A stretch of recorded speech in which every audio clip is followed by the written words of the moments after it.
governo halou medida de intervenção temporária para estabilização preço-FOS e a mercado lihuse atribuição subsídio pecuniário para empresa importador sira. Quarta-feira, semana nem, o governo lihuse reunião Conselho Ministro, aprova projeto de decreto-lei, nebe preside direito husi primeiro-ministro Kairala Sanana Gusmão. O diploma ida ne, atu determinamos Constituição estok suplementar ida, ba segurança FOS o tonelada rihun tolunolu, o dirai e armazém Centro Logístico Nacional CLN, nebe destina ba intervenção social e a situação de emergência, liu inundação, catástrofe natural, motivo sanitário sira, solidariedade social, no atu fornece ba empresa grossista sira, inclui empresa sira nebe fan ho quantidade de bot, carik sira precisa.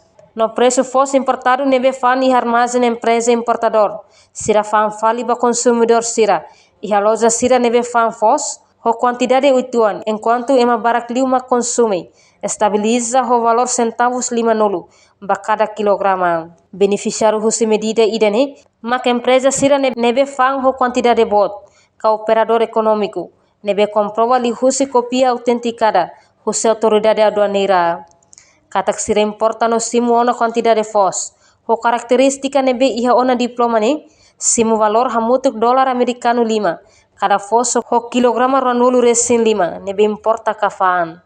Portanto ne, atu implementa satisfação necessidade alimentar população nian, ho foling ida nebe acessível liu, ho de recompensa empresa importador sira, husi foling importação nian, no cria stok mínimo, hamutuk FOS tonelada rihun tolunolu, ba iha situação emergência. Além de netur período vigilância, husi medida ida ne, mak lorong atu sida valunolu, ha foi diploma net tama vigor, e ha lorong turmai, husi ne publicação. Reportagem Marquita da Silva, Televisão Timor Post. Janela informação ba Emma Hotu. Atu atena informação atual diak liu, kita halua.